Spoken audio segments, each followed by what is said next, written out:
नमस्ते स्टूडेंट्स। तो आज का टॉपिक है इंग्लिश मिस्टेक्स एवरीवन मेक्स। मतलब वो गलतियां जो हम सब इंग्लिश बोलते वक्त करते हैं। आप रेडी हो? बिल्कुल। फोकस मोड ऑन है ना? मोबाइल साइड में रख दिया? स्क्रीन पे पूरा ध्यान है? ग्रेट। चलो शुरू करते हैं।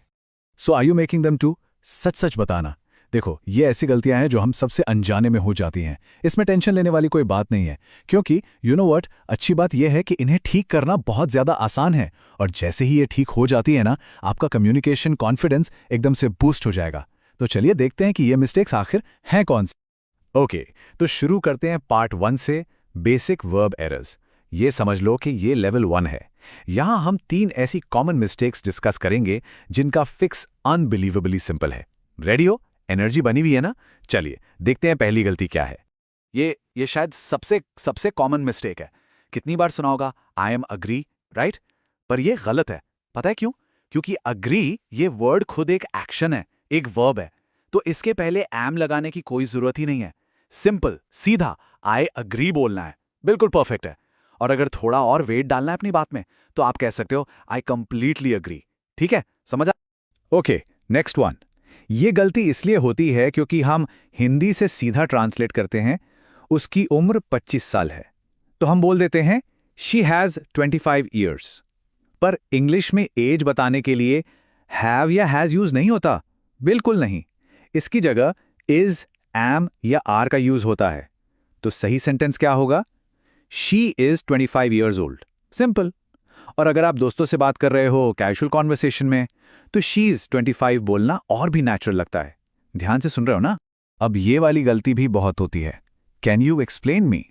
ये सुनने में शायद ठीक लगे, पर ऐसा है नहीं। रूल सिंपल सा है। एक्सप्लेन के बाद हमेशा हमेशा टू आएगा उस इंसान से पहले जिसको आप एक्सप्लेन कर रहे हो। तो कैन यू एक्सप्लेन मी गलत है। सही तरीका है can you explain this to me. वो छोटा सा टू बहुत जरूरी है। तो इन 3 वर्ब एरर्स का सिंपल फिक्स एक बार फिर से रिवाइज करते हैं। रेडी? पॉइंट 1, अग्री एक एक्शन है, वर्ब है, इसके साथ एम नहीं आएगा। पॉइंट 2, एज के लिए हमेशा इज या आर यूज करना है। और पॉइंट 3, हमेशा एक्सप्लेन टू समवन बोलना है। लॉजिक समझ आया या सिर्फ देख रहे हो? एक्सेलेंट। चलिए अब आगे बढ़ते हैं। ऑल राइट, तो वर्ब्स तो सॉर्ट हो गए, लेवल 1 क्लियर। अब चलते हैं पार्ट 2 पे, प्रेपोजिशन मिक्सअप्स। ये वो छोटे छोटे वर्ड्स हैं जो अक्सर बड़ा कंफ्यूजन क्रिएट कर देते हैं।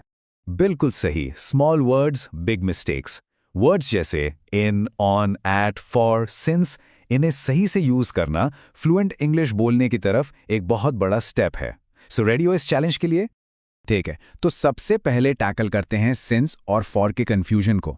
अब स्क्रीन पे ध्यान से देखो, रूल बहुत सिंपल है। सिंस हम यूज करते हैं एक specific starting point of time के लिए, एक पक्का पॉइंट, जैसे सिंस मंडे, सिंस 2020 या since I was a child, right? और फॉर यूज होता है एक ड्यूरेशन ऑफ टाइम के लिए, मतलब कितने समय तक, जैसे फॉर 2 डेज, फॉर 4 years या फॉर अ लॉन्ग टाइम। अभी क्या सीखा, समझ आया? चलिए अब आपकी बारी। एक क्विक टेस्ट, स्क्रीन पे देखो। I have lived here blank 5 years। यहां सिंस आएगा या फॉर? सोचो सोचो। सही जवाब है फॉर। क्यों? क्योंकि 5 years एक ड्यूरेशन है, एक टाइम पीरियड है, कोई फिक्स स्टार्टिंग पॉइंट नहीं है। एग्जाम्पल क्लियर था ना? ओके, एक और प्रेपोजिशन मिस्टेक जो बहुत बहुत कॉमन है। डिपेंड्स के बाद हमेशा ऑन आता है, हमेशा। ऑफ कभी नहीं। इसको रूल बना लो। जैसे it depends on the weather या my decision depends on you. इसको नोट किया? वीडियो पॉज करो और एक सेंटेंस खुद बनाकर देखो। सिर्फ देखने से याद नहीं रहेगा, ट्रस्ट मी। ओके, अब हम आते हैं इंग्लिश ग्रामर के एक ऐसे रूल पर जिसे स्कूल में आमतौर पर गलत तरीके से सिखाया जाता है। सीरियसली, ये है ए वर्सेस एन का असली नियम। और हिंट ये है, it's not about the letter. ये बहुत इंटरेस्टिंग होने वाला है। माइंड इधर ही है ना? ये लाइन, इसको अपने दिमाग में प्रिंट कर लो। The rule depends entirely on the sound you hear, not the letter you see. मतलब rule A, E, I, O, U letters के बारे में है ही नहीं। रूल है उस शब्द की पहली आवाज, पहली साउंड के बारे में। ये बहुत इंपॉर्टेंट है। तो इसका मतलब क्या है? Simple, it's all about vowel sounds versus consonant sounds.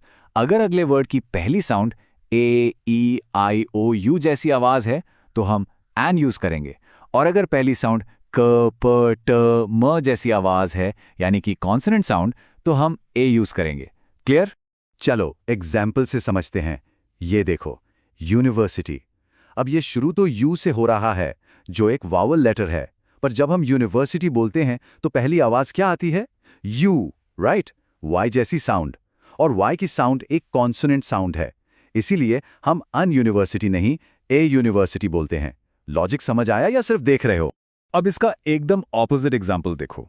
Word है आवर, शुरू हो रहा है एच से, जो एक कॉन्सोनेंट लेटर है, पर यहां पे एच साइलेंट है, हम आवर नहीं आवर बोलते हैं। तो पहली साउंड क्या हुई? ओ, जो कि एक वाउल साउंड है, इसीलिए हम बोलते हैं एन आवर। देखा, सब साउंड का खेल है। एक और ट्रिकी मॉडर्न एग्जाम्पल, MBA। ये एम से शुरू हो रहा है, तो आ आएगा या एन? सोचो, जब आप एम बोलते हो तो आवाज क्या आती है? M, right? ई से शुरू होने वाली साउंड, और ई साउंड क्या है? एक वाउल साउंड, इसीलिए हम बोलते हैं एन MBA। माइंड ब्लोइंग है। ओके, फाइनल टेस्ट इस टॉपिक का। I have blank honest opinion, यहां ए आएगा या एन?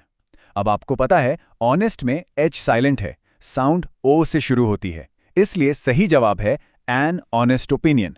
देखो, अगर इंटरव्यू में आपसे ऐसी चीज पूछी गई ना, तो बता पाओगे? इससे आपकी लैंग्वेज पे कमांड पता चलता है। It shows you pay attention to detail. Alright, तो आज काफी कुछ सीखा हमने, लेकिन सिर्फ सीखना काफी नहीं है।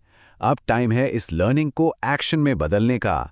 सो here is your final practice mission. चलिए एक लाइटनिंग फास्ट रिकैप करते हैं। Ready? Verbs, I agree, she is 25, explain to me, got it? Prepositions, worked for 5 years, it depends on you. Remember that? और सबसे important, A versus N. हमेशा letter नहीं, sound सुनो। समझ आया? सब कुछ क्लियर? तो आज हमने क्या सीखा? हमने सीखा कि कुछ कॉमन मिस्टेक्स को ठीक करना कितना आसान है। लेकिन याद रखो, नॉलेज प्रैक्टिस के बिना बेकार है। तो अब आपका काम है प्रैक्टिस करना। इन्हें अपनी रोज की बातचीत में यूज करने की कोशिश करो। गलती होगी होने दो, बट ट्राई जरूर करना। अगर कोई भी डाउट है तो कमेंट सेक्शन में बताना। नेक्स्ट सेशन में हम कुछ और ऐसे ही इंटरेस्टिंग टॉपिक्स देखेंगे। तब तक के लिए all the best, keep learning. हमारे चैनल को सब्सक्राइब कीजिए और वीडियो को अपने दोस्तों के साथ शेयर जरूर कीजिए। कमेंट सेक्शन में अपना डाउट या नेक्स्ट टॉपिक लिखना मत भूलिएगा।